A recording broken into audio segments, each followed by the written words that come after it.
Good morning to all. இன்னைக்கு பார்த்தீங்க அப்படின்னா டிஃபனுக்கு வந்து ரவா பொங்கல் வந்து செஞ்சு ரொம்ப நாள் ஆச்சுங்க. கோயம்புத்தூர் வந்து ஒரு தடவை 2 தடவை தான் செஞ்சுருக்கேன். திருச்சியில் இருக்கும்போது அடிக்கடி செய்வேன். இங்கே வந்து செய்கிறது ரொம்ப ரேராக இருந்தது. அது வந்து ஹோட்டல் ஸ்டைலில் எப்படி செய்கிறது அப்படின்றத இன்றைக்கி நம்ம இந்த ரவா பொங்கல் எப்படி செய்யறதுன்றதை பார்ப்போம்.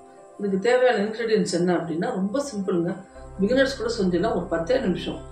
அதுக்கப்புறம் இந்த பொங்கல் செஞ்சு ஒரு தடவை சாப்பிட்டீங்க அப்படின்னா அதுக்கப்புறம் இந்த அரிசியில் செய்கிற பொங்கலை விட்டுருவீங்க. நீங்கள் இந்த பொங்கல் தான் சாப்பிடுவீங்க. இந்த டேஸ்ட் வந்து அவ்வளோ நல்லா இருக்குங்க. இது வந்து எப்படின்றத நம்ம பார்க்கலாம். தேவையான பொருள் என்ன அப்படின்னா 1 கப் ரவை எடுத்துட்டு இருக்காங்க. 1 கப் ரவை எடுத்துட்டு இருக்கேன். இப்போ அதுக்கு வந்து கருவேப்பிலை கொஞ்சமும் இஞ்சி ஒரு துண்டும் எடுத்துட்டு இருக்கேன். அடுத்தது வந்து மிளகு, ஒரே 1 ஸ்பூன் மிளகு, ஒரு 2 ஸ்பூன் ஜீரகம், சின்ன சின்ன ஸ்பூன்ல எடுத்துக்கலாம் போதும். அடுத்தது வந்து பார்த்தீங்கன்னா ஒரே 1 பச்சை மிளகாய் எடுத்துட்டு இருக்கேன். அடுத்தது வந்து 1/2 கப்பு. இந்த கப்பில் வந்து எந்த கப்பில் நம்ம ரவை எடுத்துட்டோமோ அந்த கப்பில் 1/2 கப்புக்கு பாசிப்பருப்பு எடுத்து முன்னாடியே நான் வறுத்து குக்கரில் வேக வச்சு ரெடி பண்ணி வச்சுட்ருக்கேன். ஒன்றும் இல்லை, பாசிப்பருப்பை வறுத்து குக்கரில் வேக வச்சு வச்சுட்ருக்கேன். இப்போ வந்து இது எப்படி செய்யுது அப்படின்றத பார்க்கலாம் வாங்க. பாருங்க, இப்போ வந்து ஒரு 2 ஸ்பூனு எண்ணெய் எடுத்துட்டுருக்கேன். ரீஃபண்ட் ஆயில் ஊற்றிட்டு 2 ஸ்பூன் நெய் விட்டுருக்கேன். இது வந்து நெய் நல்லா இதானதுக்கப்புறம் மெல்ட் ஆனதுக்கப்புறம் இந்த முந்திரி பருப்பு இதில் போட்டுருணும். முந்திரி பருப்பு கொஞ்சம் நல்லா செவக்கணுங்க. முந்திரி பருப்பு நல்லா செவந்து போச்சு. நான் வந்து ஒரு 1/2 ஸ்பூன் மிளகுங்க, 1/2 ஸ்பூன் மிளகு,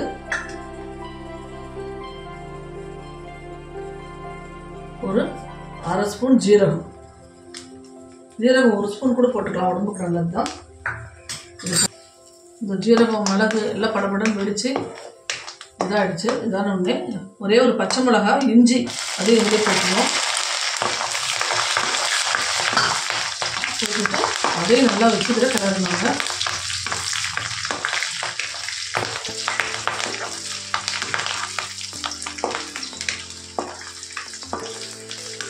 நல்லா மிளகு நெய் இந்த வாசனை சூப்பராக இருக்குங்க. அடுத்தது வந்து பார்த்தீங்க அப்படின்னா இந்த ரவை இருக்கு இல்லையா, இந்த ரவையை கொட்டி நல்லா வந்து கொஞ்சம் வறுக்கணும். இப்போ எல்லாம் இப்போ ஒன்றா மிக்ஸ் ஆகிடுச்சா? மிக்ஸ் ஆனோடனே இதை நல்லா கொஞ்சம் வறுக்கணும். வறுத்த பிறகு நம்ம பார்க்கலாம்.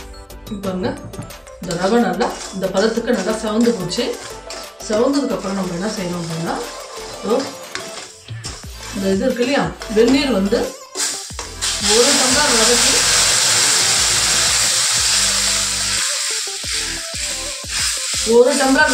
3 டம்ளர் வெந்நீருங்க. தண்ணி ஒரு பக்கம் வச்சு கிட்டியில் வச்சு தடைக்க வச்சேன். அது இப்போ இந்த ரவையை ஊற்றிட்டேன். ஊற்றினோன்னா நல்லா கொதிக்கணும். இது ஒரு 10 நிமிஷம் கொதிச்சாதான் இந்த ரவை வந்து நல்லா வேகும் உங்களுக்கு.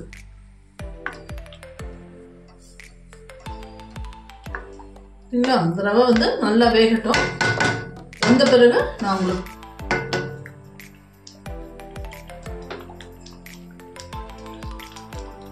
நல்லா கொதிக்கிறது பார்த்தீங்களா? வேகட்டும். வெந்த பிறகு பார்க்கலாம். நம்ம அதுக்குள்ள நம்ம ஒரு மூடி போட்டு கூட மூடினா கூட நல்லா வெந்துக்குங்க.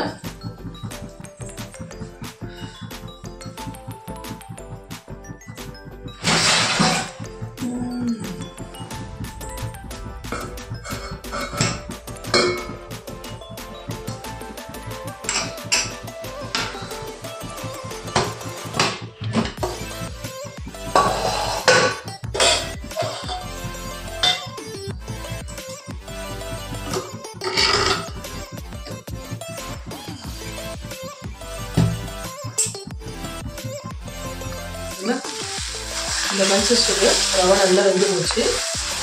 வெந்ததுக்கப்புறம் நம்ம ஏற்கனவே வந்து 1/2 கப்பு பாசிப்பருப்பை குக்கரில் நல்லா 5-6 சவுண்டு விட்டு வேக விட்டு எடுத்துகிட்டு இருக்கேன் நான். அதை போட்டு இதில் நல்லா கிளறணும்.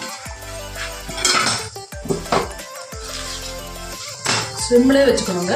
அடி பிடிச்சிடும் டக்குன்னு பாசிப்பருப்பு ஆடுனால ஸ்லிம்லே வச்சு நம்ம கிளறிட்டு இருக்கணும். பாருங்க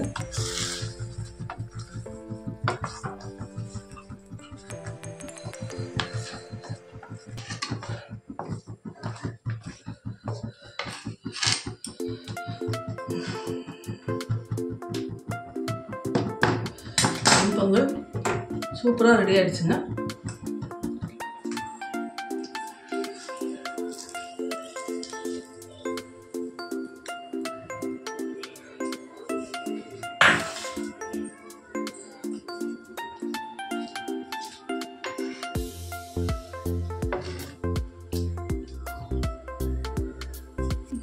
அருமையான ஹோட்டல் ஸ்டைலில் ரவா பொங்கல் ரெடிங்க. திரும்ப ஒரு தடவை ரீகேப் நம்ம இதில் பார்க்கலாம். என்னென்னா, 1 கப்பு ரவைங்க, 1 டம்ளர் ரவை எடுத்துகிட்டு இருக்கேன் இப்போ நான். அந்த ரவைக்கு வந்து 3 டம்ளர் தண்ணி கணக்குங்க. அதை கெட்டியில் கொதிக்க வச்சிடணும். 1/2 கப்பு பாசிப்பருப்பு நல்லா வறுத்துட்டு குக்கரில் இந்த தண்ணி ஒரு அளவு ஒரு 2 டம்ளர் அளவுக்கு தண்ணி அதில் வச்சு மூடிடணுங்க. குக்கர் மூடிட்டு ஒரு 6 விசில் விட்டோம்னா ஆஃப் பண்ணிடணும். பாசிப்பருப்பு நல்லா குழையணும். குழந்ததுக்கப்புறம் அதுக்கப்புறம் இழுப்பு சட்டியில் ஒரு 2 ஸ்பூன் வந்து ரீஃபண்ட் ஆயிலோ இல்லை கடலை நெய், எந்த எண்ணெய் இருந்தாலும் ஓகே தான். ஒரு 2 ஸ்பூன் எண்ணெய், கடலை எண்ணெய் ஊற்றுறீங்கன்னா ஒரு கடலை எண்ணெய் ஸ்மெல் வராமல் ஒரு எண்ணெயாக இருக்கணும். அது மட்டும் பார்த்துங்க. ரீஃபண்ட் ஆயில் ஊற்றி 2 ஸ்பூன் ரீஃபண்ட் ஆயில். அதுக்கடுத்தது வந்து பார்த்திங்க அப்படின்னா நெய் ஒரு 2 ஸ்பூன் விட்டு, இஞ்சி, பச்சை மிளகா, அடுத்தது வந்து அந்த மிளகு, ஜீரகம், முந்திரி பருப்பு, இது எல்லாத்தையும் போட்டு முதல்ல வந்து நல்லா வறுத்துடணுங்க. வறுத்ததுக்கப்புறம் அந்த ரவையை வந்து அதிலே கொட்டி நல்லா வந்து பெரட்டணுன்னே அது என்னாச்சும் நல்லா கொஞ்சம் செவக்க ஒரு நேரமாக செவந்ததுக்கப்புறம் கிட்டிலில் வச்சுருக்கிற அந்த தண்ணியை 1 டம்ளர் ரவைக்கு 3 டம்ளர் தண்ணி அதில் ஊற்றி நல்லா கலரி உப்பு போட்டு ஒரு 10 நிமிஷம் மூடிடணுங்க. மூடினோடனே அந்த தண்ணி அத்தனை இழுத்துன்னு ரவை பூத்துன்னு நல்லா வந்துடும். வந்ததுக்கப்புறம் அடுப்பில் வச்சுருக்கிற அந்த பாசிப்பருப்பு அதுக்குள்ளே ரெடி ஆகிடும் உங்களுக்கு. அதை எடுத்து நல்லா கரண்டியால் ஒரு மசிச்சு மேலே தண்ணி இருந்ததுன்னா அந்த தண்ணியை வடிச்சிட்டு தேவையான ஊற்றிக்கலாம். அப்படின்னு வடிச்சிட்டு அந்த பாசிப்பருப்பு மட்டும் நல்லா கண்ணுக்கே உருவே தெரியாது அந்த பருப்பு, அந்த மாதிரி இருக்கும். அதை வந்து அதில் ஊற்றி நல்லா கிளறிடணுங்க. நம்ம கிளறதுல தான் இது இருக்குது.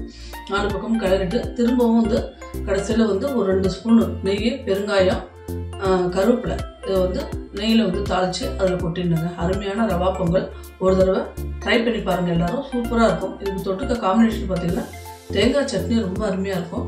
இல்லைன்னா பாசிப்பருப்பு போட்டு டால் மாதிரி செஞ்சாலும் அதுவும் சூப்பராக இருக்கும்.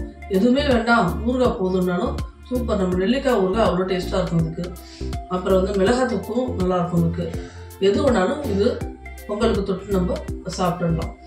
அதனால் வந்து இந்த பொங்கல் ஒரு தடவை செஞ்சு பார்த்துட்டு கமெண்ட்ஸில் எல்லோரும் எப்படி இருக்குன்னு சொல்லுங்கள். இந்த வீடியோ எல்லாருக்கும் பிடிச்சிருக்குன்னு நான் நினைக்கிறேன். நாளைக்கு வேறு ஒரு வீடியோவில் உங்களை நான் சந்திக்கிறேன்.